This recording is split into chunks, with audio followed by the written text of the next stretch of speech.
So, dear friends, I just wanted to share with you, the path that I've been on with my own journey, to try and help others. Certainly not, maybe not make as many errors of judgment or mistakes that I've made during my life, and to be influenced by the delusional mind, both individual and collectively. And I was very lucky to have an incredible teacher when I had my kind of crisis, midlife crisis, or whatever you want to call a crisis at any time during our life. But yeah, getting to a point in my life where I'd achieved everything pretty much that I'd set out to achieve, and yet felt very unfulfilled.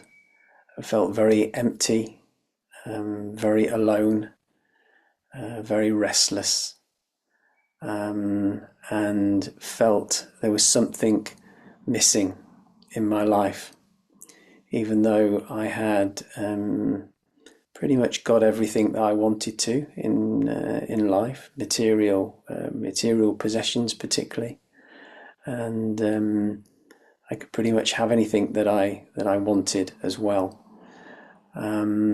So this deep, unsettled feeling of loneliness and not feeling good enough, and not feeling lovable enough. Yeah, we can. Yeah, when we start to look deeply into this, we can see that that the original teachings of the wise beings that have walked this planet, both ancient and modern, whether we look at Jesus, or whether we look at the Buddha, or whether we look at Confucius, or whether we look at some of the Greek philosophers, or whether we look at Mahatma Gandhi, or we look at Martin Luther King, or Mother Teresa, or Malala Yousafzai. All of these beings that have walked the planet with a lot of wisdom and non-fear. And non-fear is one of the greatest gifts we can give to ourselves and to others, and it is also a threat to power, because the power systems that we have in the world, they rule by fear, and they rule by desire. And yeah, my teacher, Zen master, Thich Nhat Hanh, had a profound influence on my life. And when I went to stay in his monastery, and watch him teach, but more importantly, watch how he was in the world, a being in the world, and to see him teach. And then pretty much straight after the teachings in the morning, we would, as a community, go out into nature and practice walking meditation in silence for maybe up to an hour, in nature. And then the teachings became embodied, that we are interconnected, and when we're walking with our friends, in silence in nature, then we really feel that sense of non-duality, We feel this connection to the whole, to oneness. We feel that there is no separation between us and nature, and we realize there is not a separate individual self.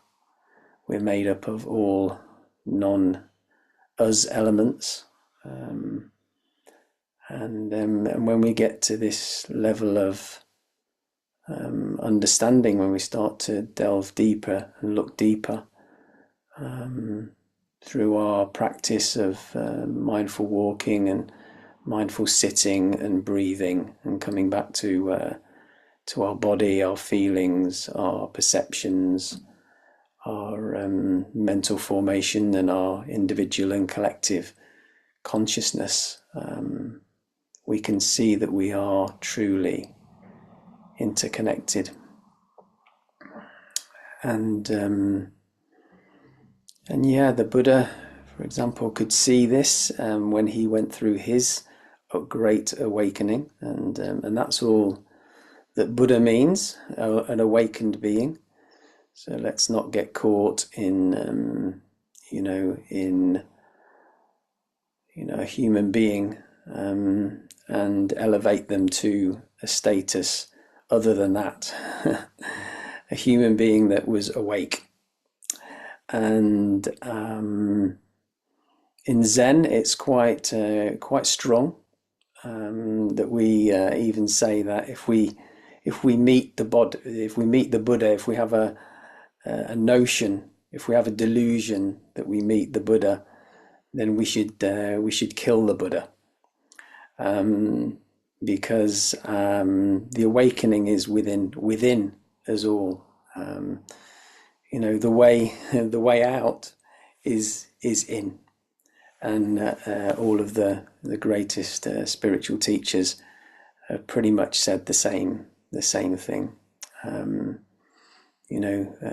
Jesus was saying the similar thing to his disciples. They didn't get it, they didn't understand it, what it was to rest in the kingdom of God. That this is inside all of us, and we, with our practice of meditation and prayer and sitting, stilling, calming the mind. So we need to stop, and we need to calm, and then it enables us to look deeply.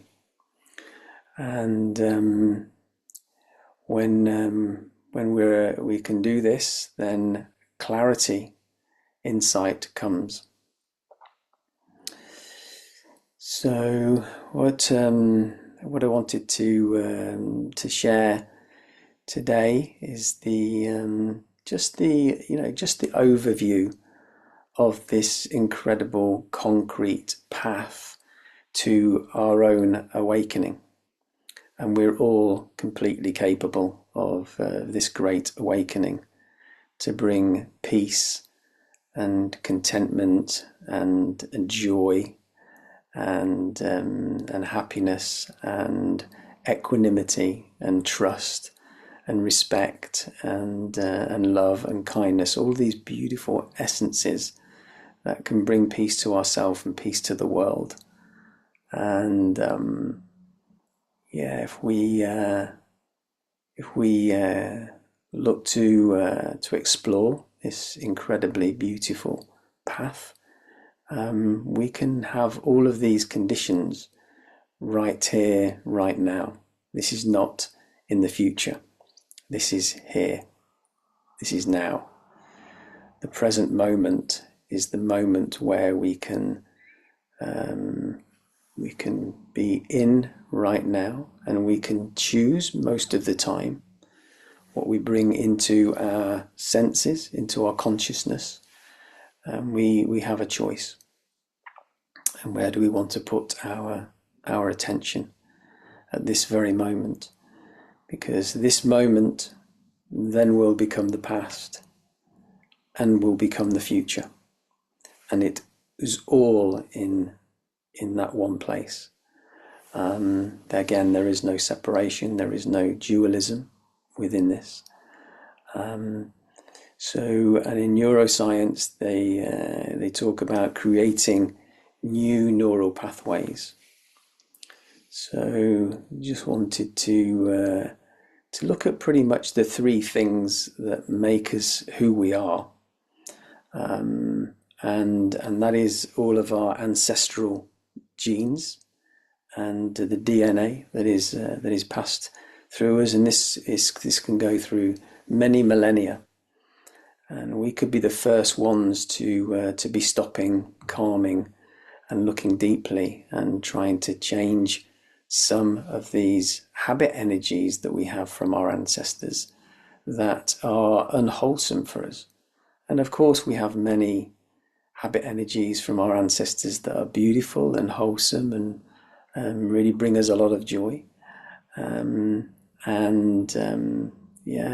kind of Buddhist psychology, we talk about this store consciousness that we can cultivate like a garden, and in this store consciousness have all the potentiality of the seeds in our store consciousness. And in Buddhist psychology, we talk about these 51 seeds, and we have all of these, like I just mentioned, these seeds of kindness, compassion, joy, equanimity, trust, respect, that if we continually water in our store consciousness, this is what will come up into our mind consciousness, and it will be how we act in the world.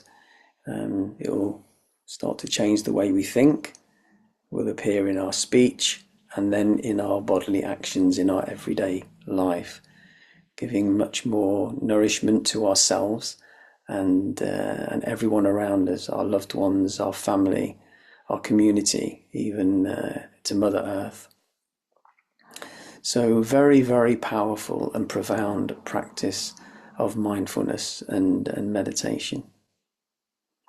So the Buddha, in his first teachings, when he had this great awakening, he gave us four truths. And the first realization that he had was there is an incredible amount of suffering in ourselves and in the world. And I think we only have to switch on the news to see how that is manifesting out in the world today, and how our whole human history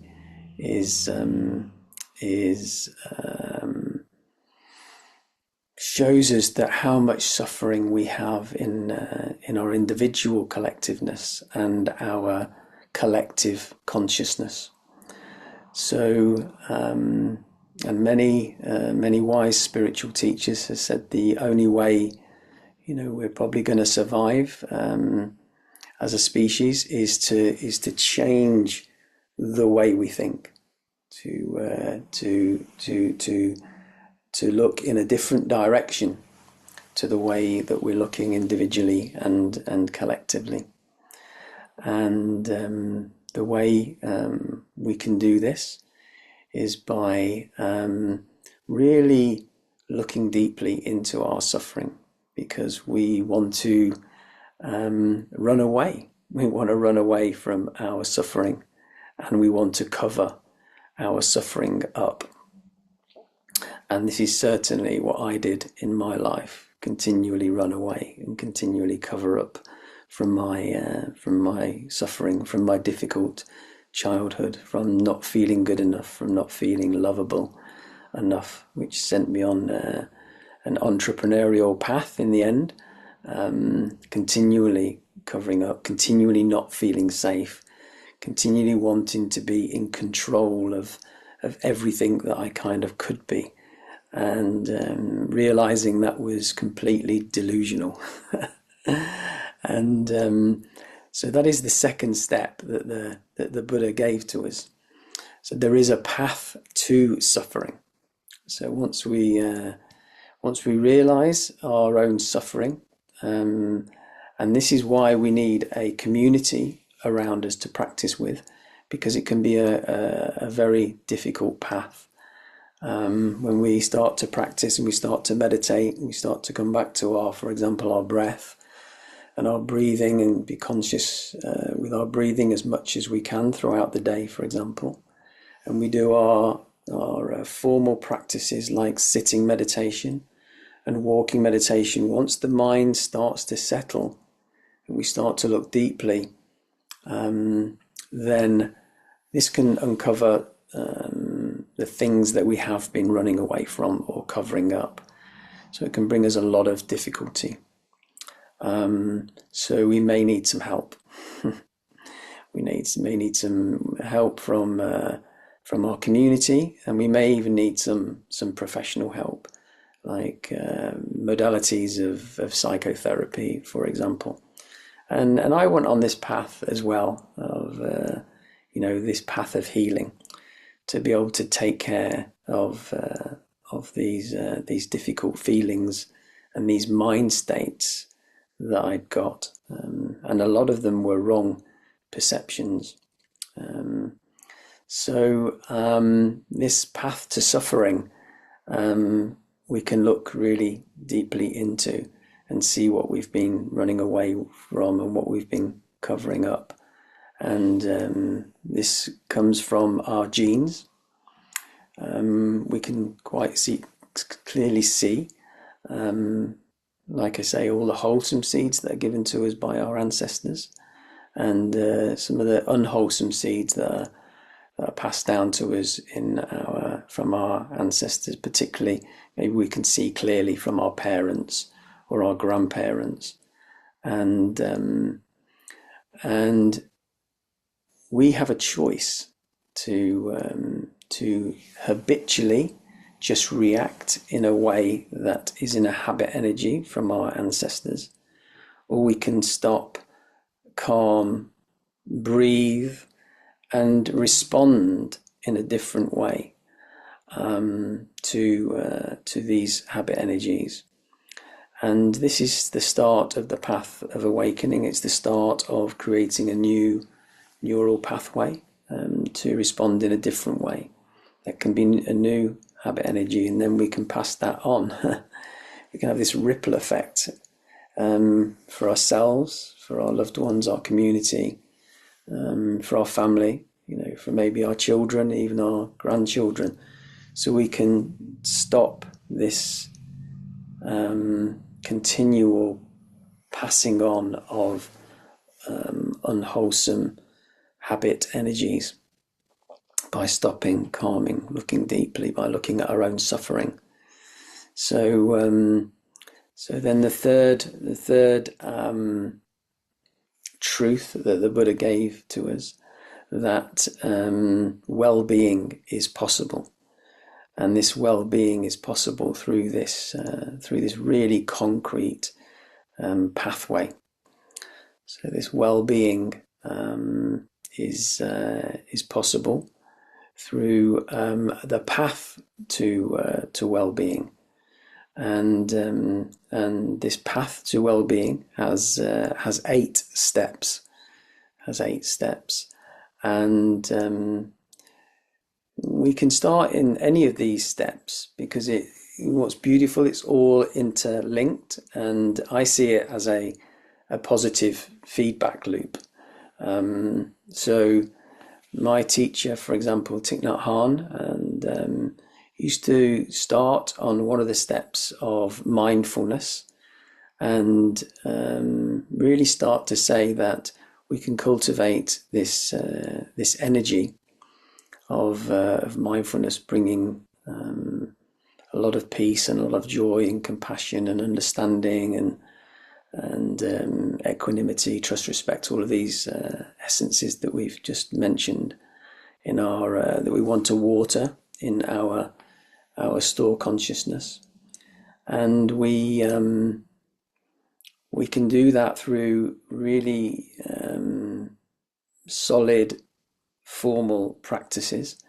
So we can just always be aware of coming back to our breath at any time. And even just coming back to our breath and taking, 3 in and out breaths can already start to calm our whole parasympathetic nervous system down, so we can come into more of a rest and digest place. So if we get triggered and we have a kind of like an emotion come up that is uncomfortable for us, maybe instead of running from it or covering up by ending up in the fridge or something like that, and we all have different ways to take care of our suffering. We can just come back to our breath. And what I personally like to do is to breathe in and breathe out 10 times, and then just be aware, just see how I feel differently after those 10 breaths. So check in before and then check in afterwards. And really, when I started to do this, it was a miracle. It was a real miracle. And if I had a particular emotion that was more overwhelming and I couldn't really sit with, I couldn't really breathe with, then I would walk with it. I would walk with my breath and steps. I'd breathe in, I would take a step. And breathe it out, I will take a step. And just do this for as long as it takes for the feeling to subside. Because as we know that every feeling, every emotion is impermanent and it will change. So maybe instead of saying something that we would regret, we can breathe and we can walk. For example, we say in Plum Village, which is Thich Nhat Hanh's monastery. We say that if you want to think that you may be mindful, spend a week with your family, because your family really know how to press your buttons, to press our buttons, and that is certainly true for myself. When we're mindful, and maybe one of our, for example, siblings touches us, maybe instead of reacting by saying something that could get us into a conflict or hurt the other person, we can just be aware of our breath, come back to our breath, breathe, and start to calm our whole system. If it's too overwhelming, we can start our walking meditation. We can just excuse ourselves and go to the bathroom. So really being aware of our feelings and putting a name on our feelings is so important in our practice. And when I first started practicing, I couldn't do this. I couldn't put names on feelings because I'd covered them up so deeply during my early childhood through trauma, and so we have to, in our practice, depending on where we are, depending on whether we've come from a really loving and understanding and kind family environment, we may not have to do this so much. But if we've suffered some trauma in our life, then we may have to look a little bit more deeper and have a little bit more help. So we can, if we get a really strong emotion, then we can take care of it in different kind of ways, and we're starting, as I say, to create these new neural pathways. So I say Thich Nhat Hanh starts with mindfulness of our body, our feelings, our perceptions, our mental formations, our consciousness, and but we can really start to feel into our body, as there is no separation between all of these aggregates that make up our being. When we look into into the deeper teachings, where there is no self, we're made up of these aggregates. There is no self, separate self. We're all made up of all non-self elements. Everything is impermanent, and everything will have to be let go of at some point. So we can start to let go now, and this gives us a great deal of freedom. So through this mindfulness, we can develop our concentration, which is one of the next steps on the 8 steps, to freedom.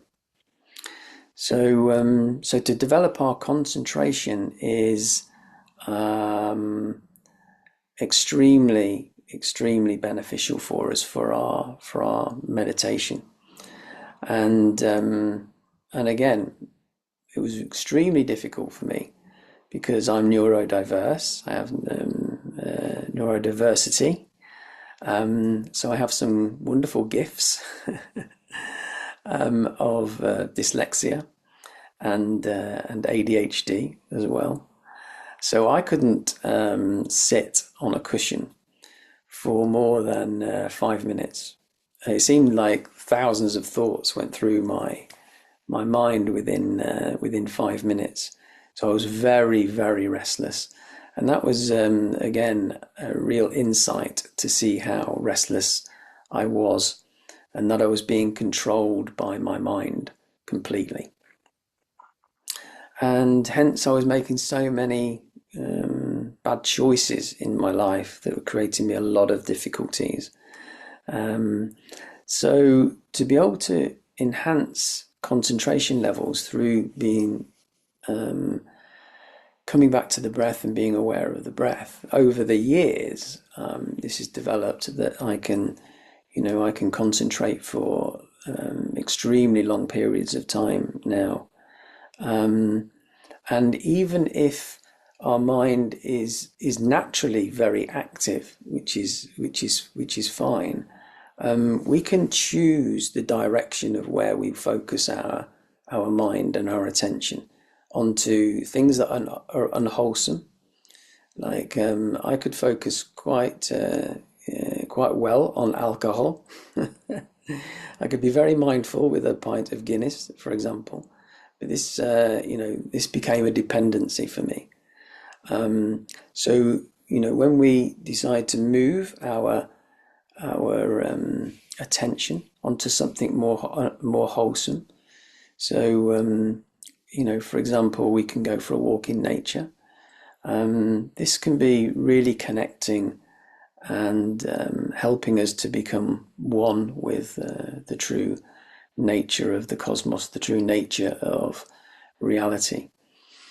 And Thich Nhat Hanh certainly helped me understand.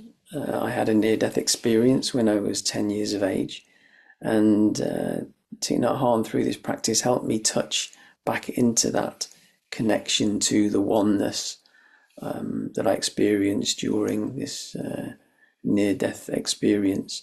So again, the benefits of the concentration levels, stopping, calming, and then allowing the true nature of reality, the cosmos, to come. We are the cosmos. There is no separation. The cosmos is us and we are the cosmos.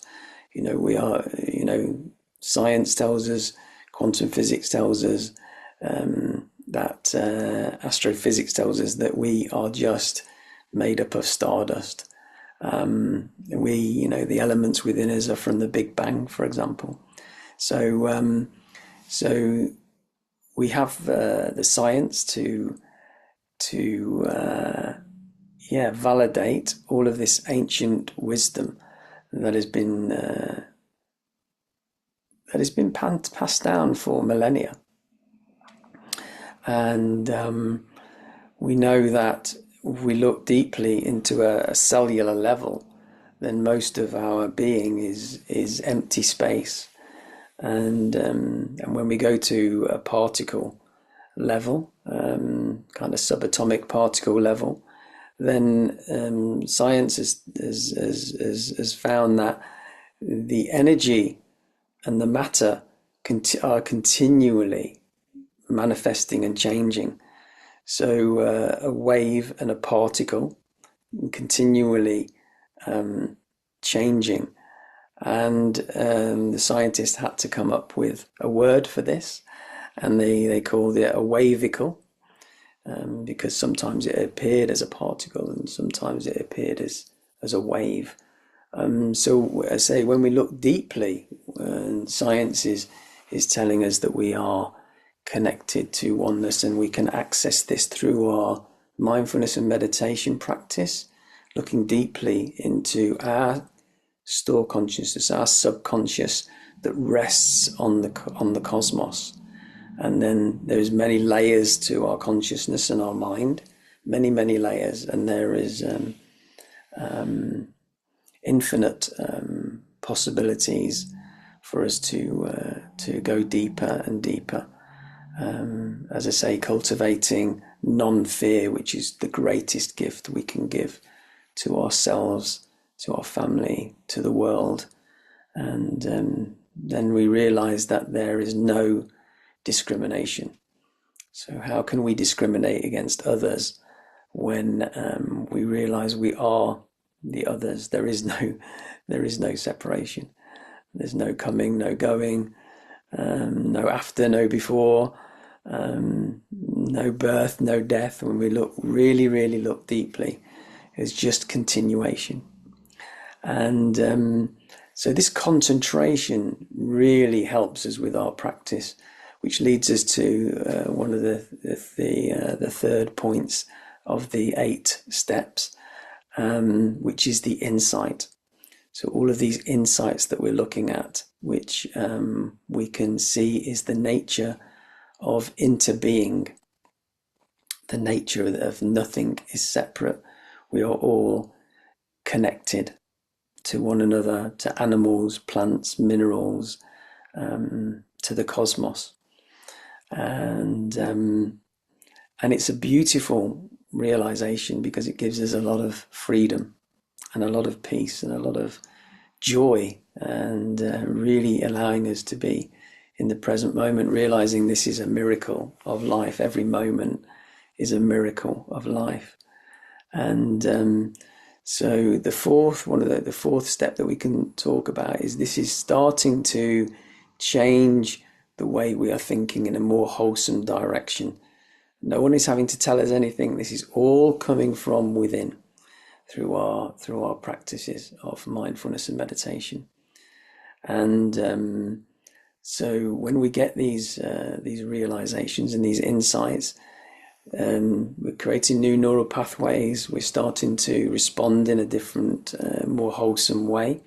So when our thinking is altered into a more deeper understanding of the true nature of reality, then this goes to the 5th step of it starts showing up in our speech. So we can really see what's going on with ourselves and our friends and people around us and on this planet. How are they speaking? How are they communicating? Are they speaking with love and kindness, compassion?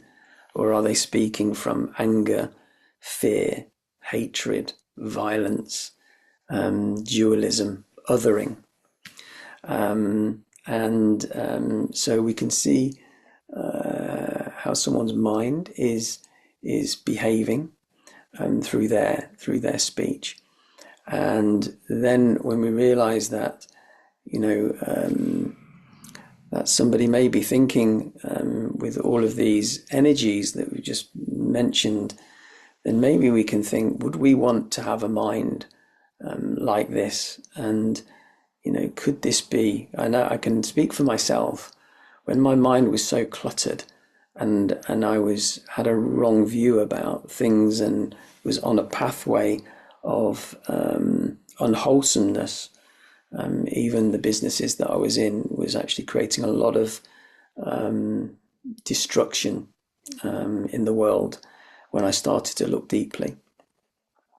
And and some of my speaking and acting was really unwholesome, but the damage that it was doing mostly was to me.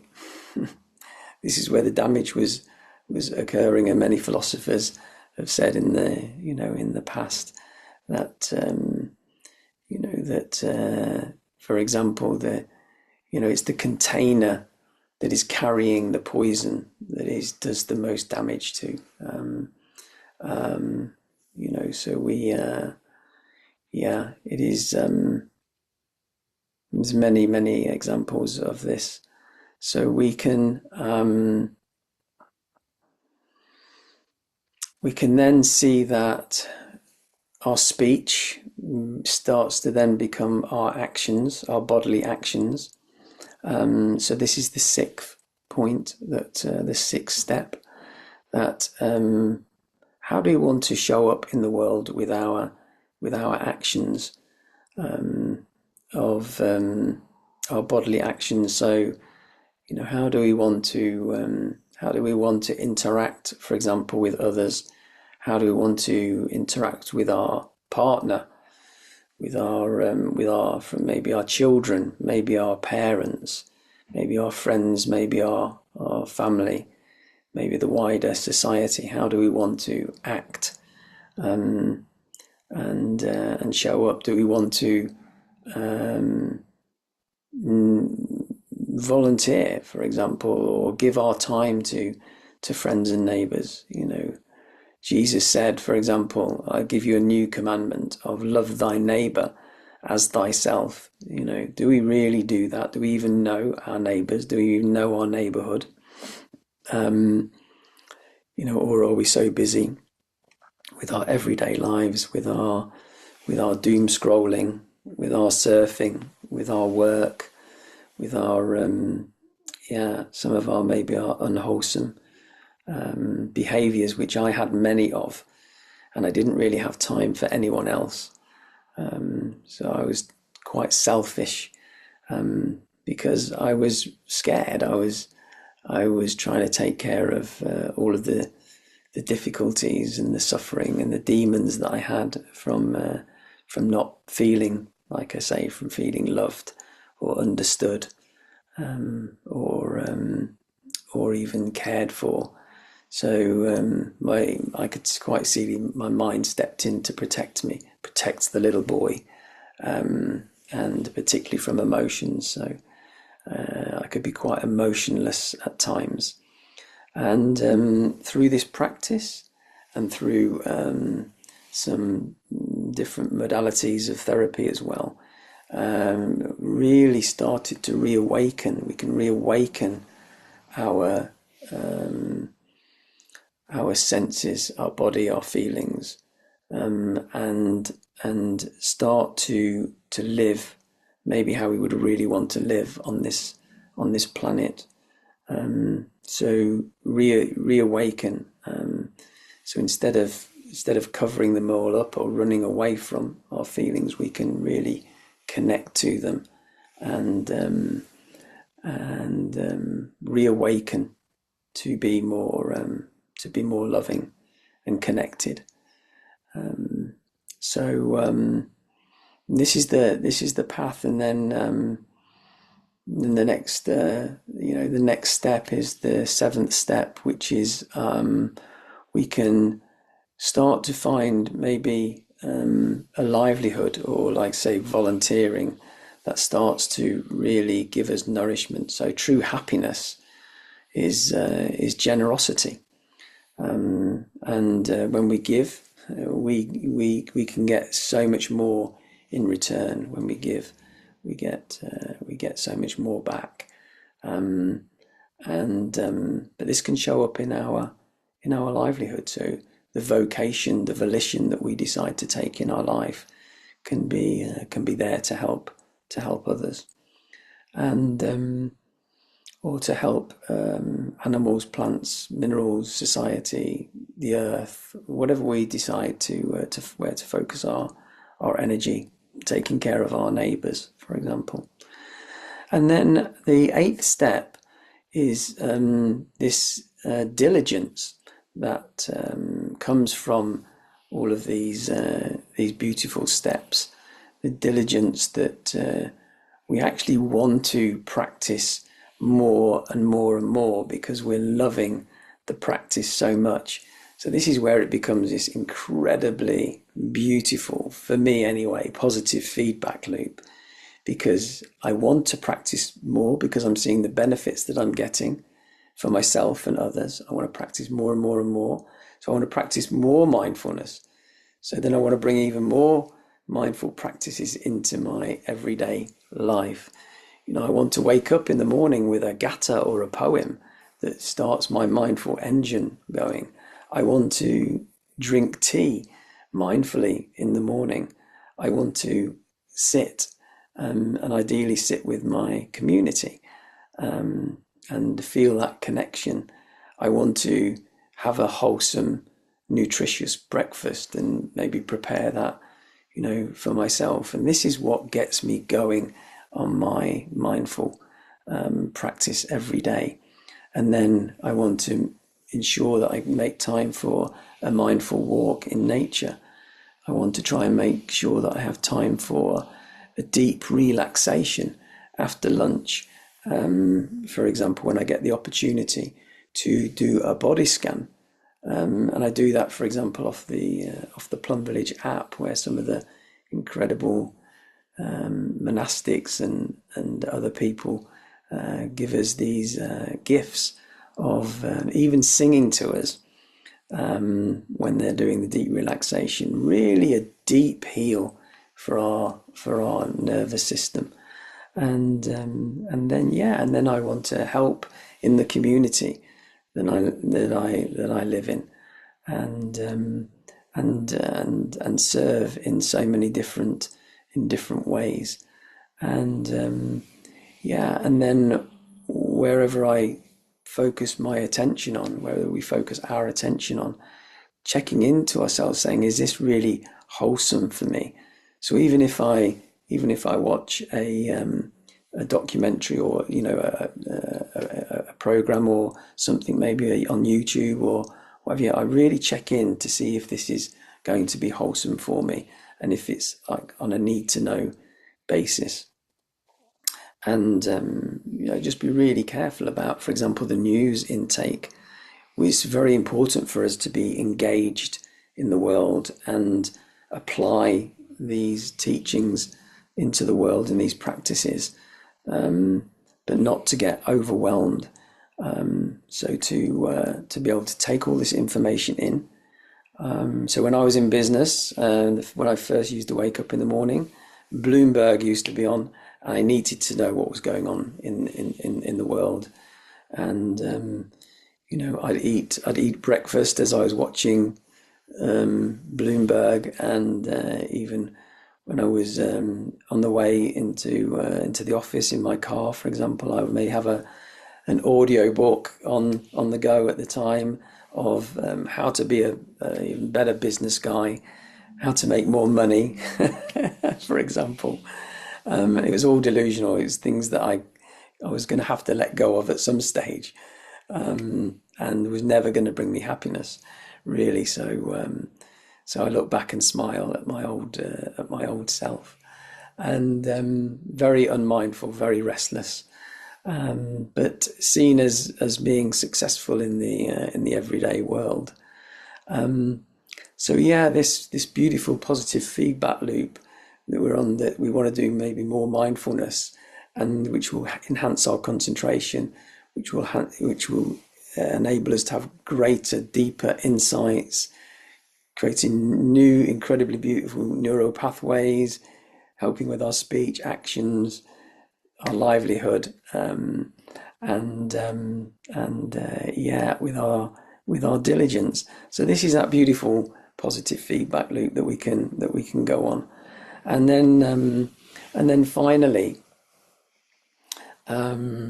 in just this in this part of what I wanted to talk to you about is the is what we call the 5 mindfulness trainings, the 21st century trainings on how to bring joy and happiness into our everyday lives.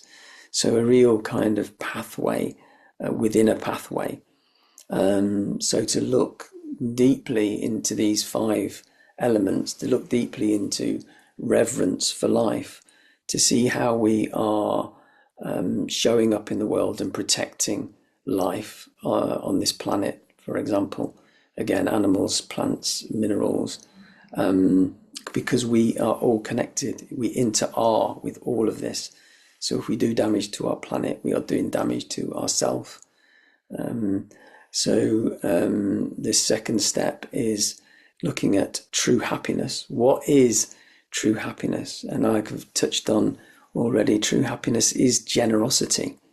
We'll get real true happiness through generosity and how we treat others to create this. So, like I say, I was on a business path, which was bringing myself and others a lot of pain and difficulty, and really didn't realize the end of the chain, consequences of some of the actions that I was doing. So we can start looking deeply at what truly makes us happy. And then we can look deeply on the third step of true love. A huge one for us people out in the world, how we nurture romantic relationships. Probably one of the most important relationships that we have.